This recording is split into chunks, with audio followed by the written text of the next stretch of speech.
எந்த பொல்லாப்பு நமக்கு நேரிடாதபடி பாதுகாத்து பராமரித்து நடத்தி வருகிற ஆண்டவராக இயேசுவின் இனிதான நாமத்தினால் உங்களை வாழ்த்துகிறேன். இந்த நாள் நம்முடைய ஆவிக்குரிய சிந்தனைக்காக சங்கீதம் 91:9-10 நான் வாசிக்கிறேன். எனக்கு அடைக்கலமாய் இருக்கிற உன்னதமான கர்த்தரை உனக்கு தாபரமாய் கொண்டாய், ஆகையால் பொல்லாப்பு உனக்கு நேரிடாது, வாதை உன் கூடாரத்தை அணுகாது. ஆகையால் பொல்லாப்பு உனக்கு நேரிடாது என்று தேவனுடைய வார்த்தை சொல்கிறது. எதனால்?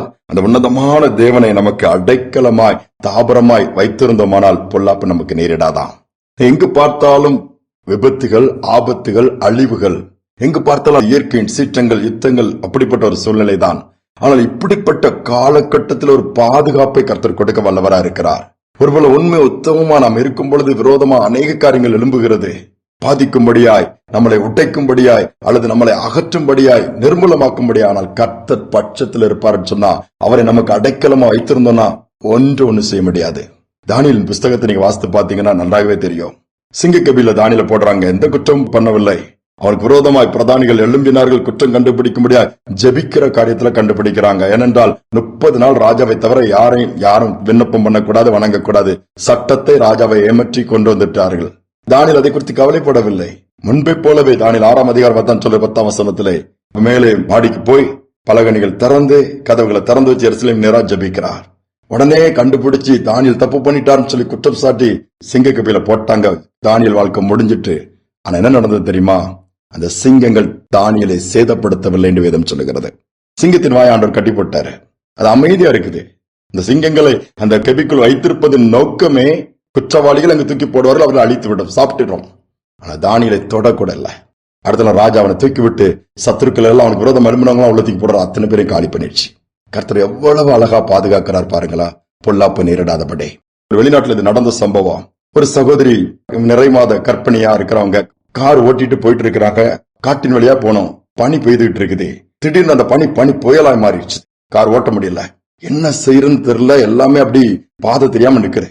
சரி என்னடான்னு சொல்லி கதவை திறந்து பக்கத்துல எங்கேயாவது ஒரு ஷெல்டர் கிடைக்குமான்னு பார்க்க போறதுக்குள்ள கொஞ்ச தூரம் நடக்கிறதுக்குள்ள அந்த குளிர் ஒரு பக்கம், அவங்களால முடியல. உடனே கீழே விழுறாங்க. அப்படி பயங்கர நிலைமை மாதிரி வந்துருச்சுது.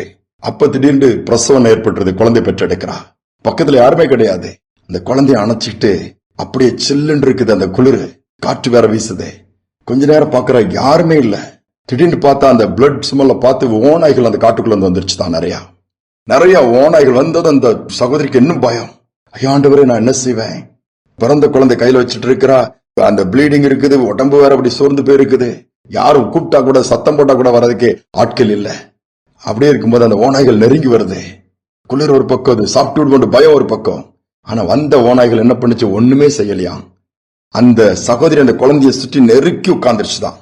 ஒரு கூட்ட ஓனாய் நெருக்கி உட்கார்ந்தோடனே அனல் உண்டாயிடுச்சுதான். அந்த குளிர் அப்படியே நின்றுச்சு. கதன்னு சொல்லி அந்த காற்றை தடுத்ததுனால அந்த ஓனாயுடைய சரீரத்தில் உள்ள உஷ்ணங்கள்லாம் அந்த சகோதரி மேல பட்டு நல்ல உஷ்ணம் உண்டாகி சேஃப் ஆயிட்டாங்க. பாதிப்பு எதுவுமே இல்ல. கொஞ்ச நேரத்துல அவங்க வீட்டுல உள்ளவங்க எல்லாம் கார் எடுத்துட்டு போன மகளை காணலையே, அவங்க வர நிறைமாத கற்பனையா இருந்தாலும் சொல்லி எல்லாம் தேடி வர ஆரம்பிச்சிட்டாங்க. அந்த ரோட்டின் பக்கத்துல எப்படிப்பட்ட ஒரு சம்பவத்தை பார்த்தாங்க. ஓநாய்கள் வேற சூழ்ந்திருக்கு, ஒரு பயம். ஆனா அவங்க வந்து நின்ன உடனே இந்த ஓநாய்கள் அப்படி தானே அமைதியா புறப்பட்டு போயிடுச்சுதான். அப்புறம் அந்த தாயும் செய்யும் கார்ல ஏத்திட்டு போய் அழகா ஹாஸ்பிட்டல் கூட்டு போய் பத்திரமா ட்ரீட்மெண்ட் எல்லாம் கொடுத்து சுகமா வீட்டுக்கு கூட்டிட்டு போயிட்டாங்களாம். அவ்வளவு பெரிய தேவன், பொல்லாப்பு நேரிடாது. யாருமே இல்ல அந்த காட்டுக்குள்ள உதவி செய்ய. ஆனா கர்த்தர் இருந்தார். அழிக்கும்படியா வந்த ஓநாய்கள் கூட ஆதரவா மாறிச்சுதே. ஆண்டவரை நம்பிக்கையா அடைக்கலமாய் தாபரமாய் நம்முடைய வாழ்க்கையில் நாம் கொண்டிருந்தோமானால் நிச்சயமாகவே சத்துருக்கள் விரோதமாக வந்தாலும் கர்த்தரும் பட்சத்துல நமக்காக நிற்பதன் மட்டுமல்ல, அவர்களையும் ஆதரவாய் மாற்றி விடுவார். ஜெபிப்போமா. எங்கள் அன்பின் தகப்பனே, இந்த புதிய நாளின் காலை நேரத்தினுடைய சமூகத்துல வந்திருக்கிறோப்பா. அநேக விரோதமான காரியங்கள், விரோதமான ஆயுதங்கள், விரோதமான குற்றச்சாட்டுகள், விரோதமான பொறாமையான காரியங்கள், வன்கண்கள், பொல்லாத பொய் சாட்சிகள்லாம் இன்னைக்கு நிறைந்த அந்த நாட்களை வாழ்ந்துட்டு இருக்கிறோம்ப்பா. பாதுகாப்பு என்பது இல்லைனாலும் இன்னைக்கு வார்த்தையின்படி நீர் எங்களுக்கு அடைக்கலமா இருக்கிறீங்க. நீர் எங்களுக்கு கேடகமா இருக்கிறீங்க. பொல்லாப்பு நேரிடாதபடி பாதுகாக்கிறீர். அதற்காக ஸ்தோத்திரம் அப்பா. இதனால் யாரெல்லாம் பொல்லாப்பு நேர்ந்து விடுமோன்னு பயப்படுறாங்களோ, அல்லது பொல்லாப்பு நேர்ந்து இருக்கலாம், இந்த பிள்ளைகளை பாதுகாப்பீராக, பொல்லாப்புக்கு விலக்கி வழி நடத்துவீராக, சட்டைகளில் நல்லா மூடிக்கொள்வீராக. இந்த கிருபை ஒவ்வொருவருக்கும் உண்டாகட்டும். துதிகனமே ஏற்றுக்கொள்ளும் இயேசுவின் நாமத்தில் பிதாவே, ஆமேன், ஆமேன். கர்த்தரை அடைக்கலமாய் தாவரமாய் வைத்துக் கொள்வோம். பொல்லாப்பை நேரிடாதபடி கர்த்தர் காத்துக் கொள்வார். சிந்தனையோடு நாளை தொடர்வோம். மீண்டுமாய் நாளை தினம் சந்திப்போம்.